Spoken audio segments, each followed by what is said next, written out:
미국 도널드 트럼프 대통령의 관세 정책이 본격적으로 물가에도 영향을 미치고 있습니다. 한국의 대미 자동차 수출액이 전년 대비 16%나 감소한 걸로 나왔고, 또 8월 1일 관세 발효일이 2주 앞으로 다가오는 가운데 한미 2+2 통상협의가 재개될 가능성도 커지고 있습니다. 우리는 어떤 점을 내어주고 또 어떤 점을 지켜야 하는지 이야기 나눠보는 시간 준비했습니다. 강명수 3일 회계법인 글로벌 통상솔루션센터 센터장님과 함께하겠습니다. 안녕하십니까? 안녕하십니까? 네, 반갑습니다. 네, 미국의 실효 관세율이 8월 1일 이후에 급등할 거라는 그런 전망이 나왔습니다. 실효 관세율이 총 수입액 대비 관세 납부액의 비율을 뜻하는데요.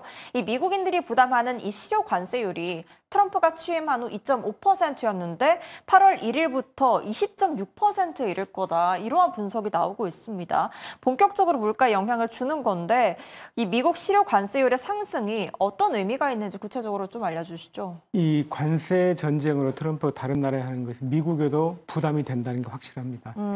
지금 20.6% 에일대 연구소 결과입니다만은 그러면 트럼프 전 대통령 취임 시 2.5보다 8배 이상 올라간 거거든요. 네. 우리로 치면 1,000불짜리 전자제품을 샀을 때 이제는 1,200불 되니까 굉장히 큰 부담이 되는 거죠.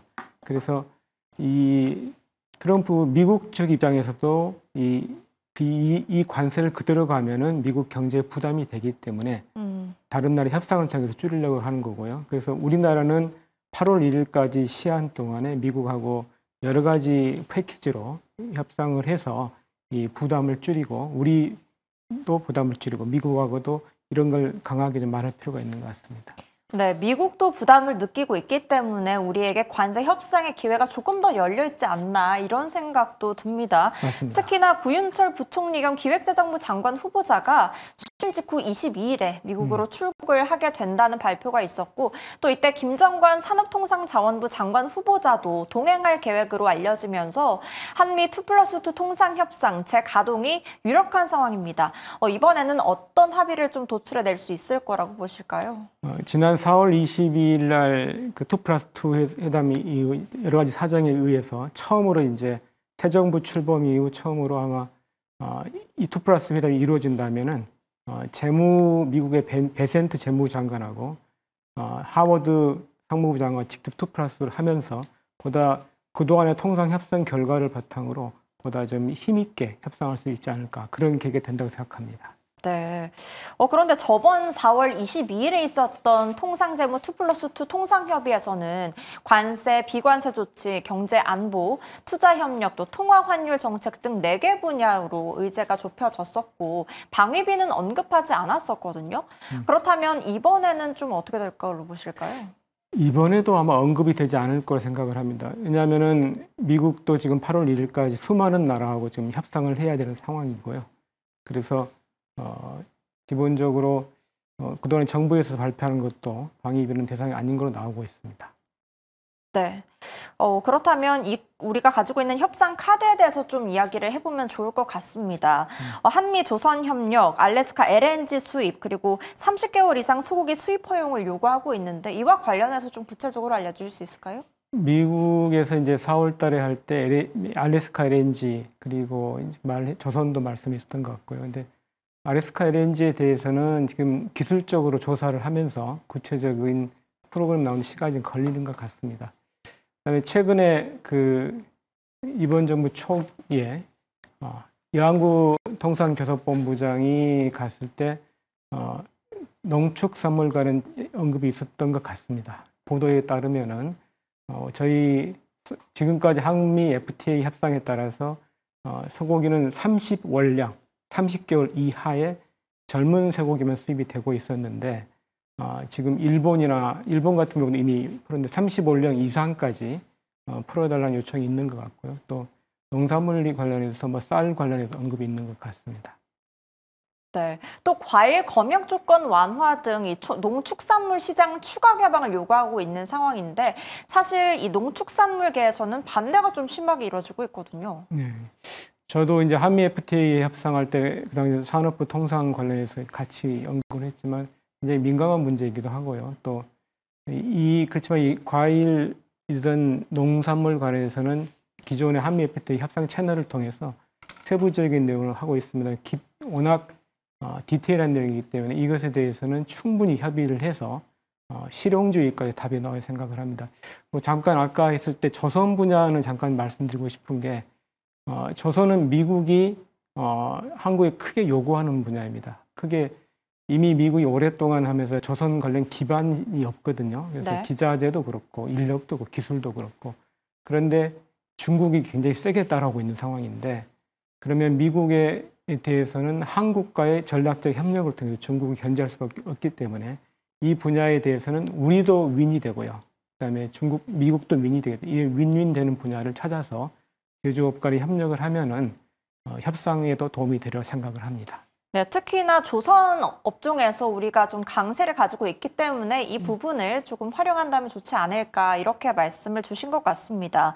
그런데 이제 농축산물 이야기를 약간 돌아가 보자면 미국이 네네. 흑자를 보고 있는 부문이기도 하거든요. 예. 그런데 왜 이러한 요구를 하는 거라고 보세요? 일관되게 트럼프 대통령이 그 4월 1일 날 그 리버레이션 데이라고 해서 다른 나라에 일관적으로 그 관세를 부과했을 때 가장 큰 게 앞으로 다른 나라의 무역 불균형을 해소하겠다 이러면서 그 관세를 통해 해소하겠다 이렇게 한 거거든요. 그래서 지금 8월 1일까지 관련해서 7월 7일 날 저희 대한민국의 25%라는 서한을 보낼 때도 무역 불균형 해소를 최우선으로 요청을 해왔기 때문에 미국 입장에서는 관세를 낮춰주는 대신에 미국산 농산물 사라 혹은 또 다른 게 있어요. 에너지가 있습니다. 미국산 에너지 LNG 같은 걸 사달라 해서 한 건데 지금 현재 그 3개 국가가 이제 미국과 합의를 했는데 영국, 베트남, 인도네시아 3개 국가가 있습니다. 이 3개 국가 모두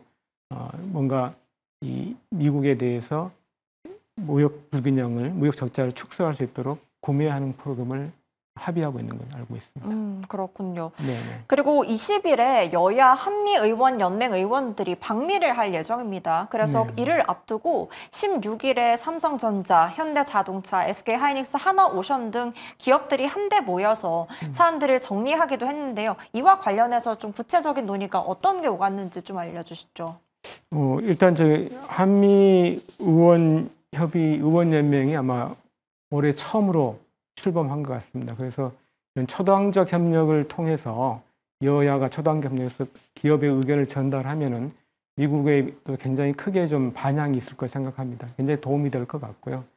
아마 여야 의원님들이 뭐 이렇게 기업들, 자동차든 반도체든 배터리든 의견을 많이 들었겠습니다만은 네. 정말 어려운 상황이다. 그리고 한국 기업들은 이미 예고됐습니다만은 뭐 자동차든 철강이든 미국에 투자할 의향도 있으니 이걸 고려하고 미국의 윈윈이 되니 의회에서 그리고 미국 정부에서 호의적인 조치를 해달라고 할 수 있는 좋은 채널이라고 생각합니다.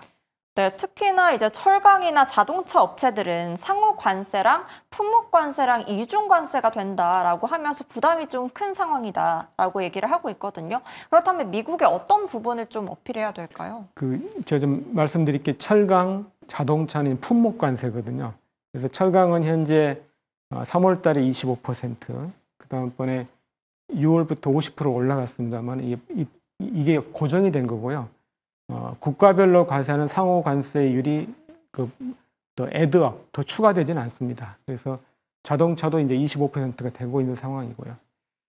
현재 지금 그동안에 이미 3월 달, 4월 달부터 관세를 부과하며 수출을 하고 있는 상황이기 때문에 나름대로 좀 적응 조치도 하고 나중에 가격이랄지 여러 가지 대응 조치를 하고 있습니다만은 자꾸 이게 부과가 좀 가중되는 어려움이 있습니다. 그래서 어려운 상황을 미국 정부에 좀 말씀을 해야 될 것 같고요. 또 여러분이 참고하실 게 철강의 유관 상품이라고 해서 가전 제품들에 대해서도 현재 세탁기나 그래서 철강이 포함된 율만큼 추가적으로 품목 관세가 들어가기 때문에 한국 기업으로서는 굉장히 어려운 상황이고 이번에 8월 1일까지 통상 협상에 대해서 거는 기대가 큽니다. 그렇군요. 예. 또 3일 회계 법인에서 이 철강협회와 통상업무지원 MOU를 5월에 체결했다고 들었습니다. 그렇다면 현재 철강 산업을 돕기 위해서 어떤 지원을 하고 계신지도 궁금해요. 예, 저희가 이제 철강협회 또 석유화학협회 그리고 그 외에도 산업부, 중기부, 코트라가 지정한 중소 중견기업에 대한 이제 컨설팅 지정 기관이 되어 있습니다.